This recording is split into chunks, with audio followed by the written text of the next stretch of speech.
The believers of the Ukrainian Orthodox Church found themselves in a very difficult situation after the Russian attack. The Russian invasion launched an unprecedented wave of hatred and violence from the OKU and society. After all, Ukrainians have been convinced for many years that UOC parishioners bear full responsibility for the actions of the Russian Federation and Putin personally.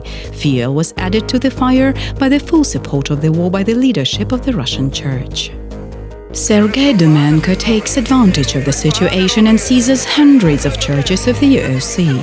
On the other hand, after the council in Fairfania, the Ukrainian Orthodox Church came in for criticism and attacks from certain forces in the Russian Church. The council of the UOC is called schismatic. The UOC is now allegedly graceless and one cannot take communion there. Orthodox Ukrainians have not heard a single statement from the ROC expressing sympathy for their victims and losses. Moreover, some hierarchs even began to comment on the persecution of the UOC with outright gloating after the council. Exarch of Africa Metropolitan Leonid supported the mayor of Kharkiv Ivano-Frankivsk region who had threatened to deport believers to the Far East or the Arctic. The bishop wrote that the council of the UOC is non-canonical and pointless. The authorities wipe their feet on the bishops of the UOC, and the way out for believing Ukrainians is to emigrate to Russia. Despite the persecution, the parishioners of the UOC love their homeland and are not going to live anywhere. Sons and relatives of priests,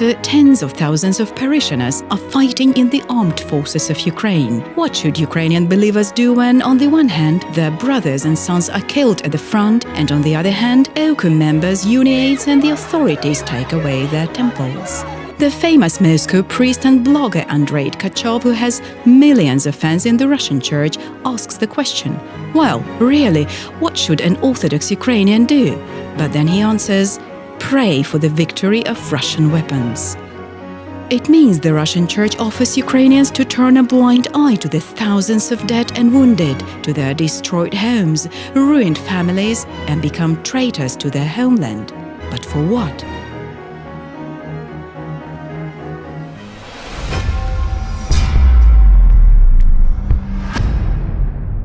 The Russian Orthodox Church says that Ukrainians are enemies that must be defeated. Мы решили отложить эти споры метафизические до тех пор, пока враг не будет разгромлен. The war in Ukraine for the Russian Orthodox Church, it turns out, is the Great Patriotic War. Великая Отечественная специальная операция многое сдвинула с своих мест. But why does the Russian Church have such an attitude towards a war in which their co-religionists are killed? What is its greatness and value? Moscow priest Artemy Vladimiro believes that, in fact, the goal of the Russian Federation is not only Ukraine, but all the countries of the former USSR. Эта операция на Украине носит глобальный характер. Россия, как всегда, освобождает мир от фашизма.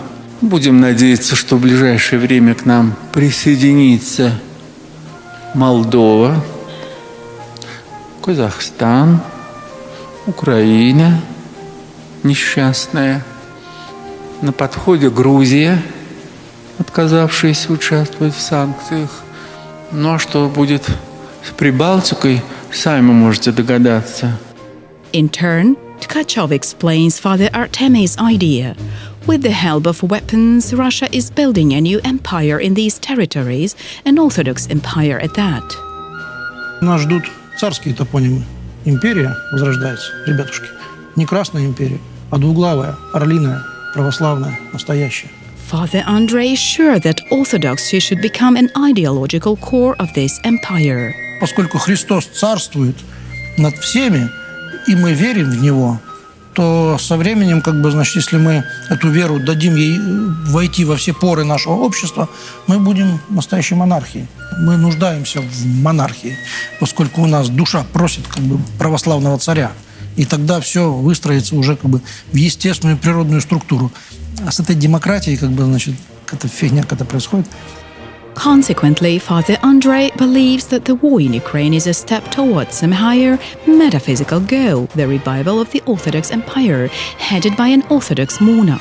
Accordingly, the Russian Church in this empire should become a state-forming confession. Therefore, a theological justification is subsumed under the war for the empire. It is simple but clear to everyone. Russian soldiers are fighting on the side of good, while their opponents, Ukrainians, are on the side of evil. Будут переданы нашим воинам, участвующим в специальной военной операции. Я думаю, что будет им давать большие силы в продвижении и, конечно же, в борьбе с этим злом, которое мы сейчас с вами можем наблюдать. Visiting the wounded soldiers of the Russian Federation in Krasnogorsk, Patriarch Kirill of the Russian Orthodox Church said that the struggle between good and evil also takes place along state borders. The soldiers of the RF in Ukraine are fighting on the side of good and therefore have divine support. Moreover, the Patriarch calls these soldiers ascetics in a certain sense. И хотел бы, во-первых, поблагодарить вас всех за то, что вы, защищая Родину, не убоялись страха быть убитым или раненым. Вот в определенном смысле вы все подвижники. Вы не убоялись страха, вы не убежали. Дай Бог, чтобы Господь в ответ на эту вашу жертву ради спасения народа своего, чтобы дал вам все то, что необходимо для вашей жизни. It is unlikely that the inhabitants of the destroyed cities and villages near Kiev would agree with the Patriarch that Russian soldiers were saving their people there. But that's not even the point. Is every soldier who kills for the interests of his state an ascetic who has divine support? What if he is not Orthodox? What if he is not a Christian at all? Allahu Akbar!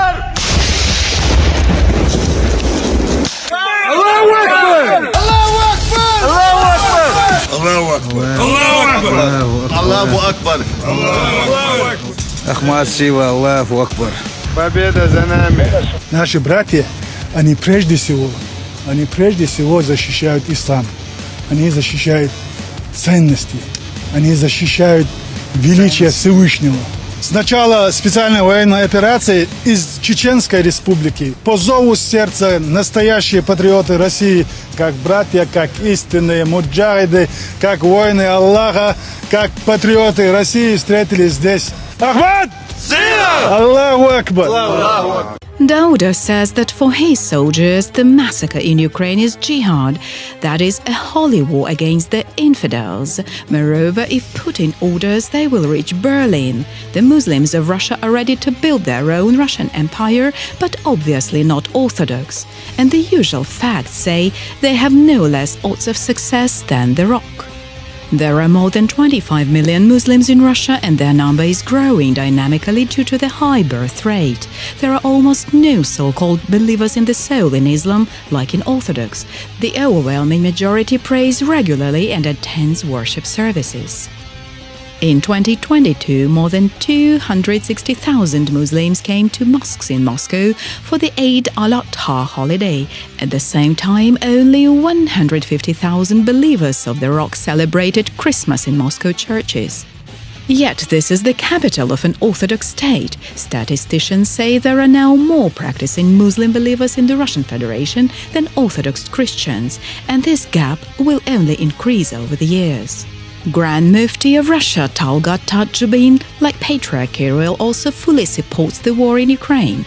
Therefore, it is not necessarily the case that the authorities of the RF in the near future will bet on orthodoxy rather than Islam.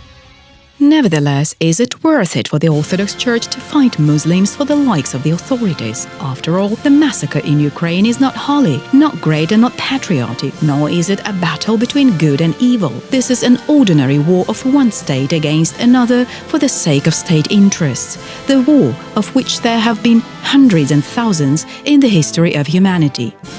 Even if its goal is in fact an empire, is it worth supporting and promoting death and suffering in order to achieve it? Ukrainians definitely don't need any Russian empire. What about Orthodox Russians? Do they really need it? After all, 2,000 years ago, the Jews were also waiting for Christ, first and foremost, as an earthly king who would put them to reign over all the peoples of the world. The residents of Jerusalem met the Savior precisely as the one to deliver them from Roman captivity and exalt them above other nations. But when they realized this was not to happen, they had him martyrized. Could Christ build his kingdom on earth? Undoubtedly. But he clearly told us, "My kingdom is not of this world, but now my kingdom is from another place." So why don't we hear these words? Christians do not need empires and monarchies. Sooner or later, they all collapse. Rome disappeared, so did Byzantium. Russia, Ukraine, the USA and other countries will also disappear one day. Our true kingdom is not here. It is where our true king is, in heavenly Jerusalem. But here on earth, the struggle is fought in our hearts between good and evil, not between states. In the kingdom of heaven, there will be no tricolors and tridents. There will be no Nazis and orcs. There will be only one nation, a nation of those who have fulfilled the words of Christ. By this everyone will know that you are my disciples if you love one another. Do we have this love?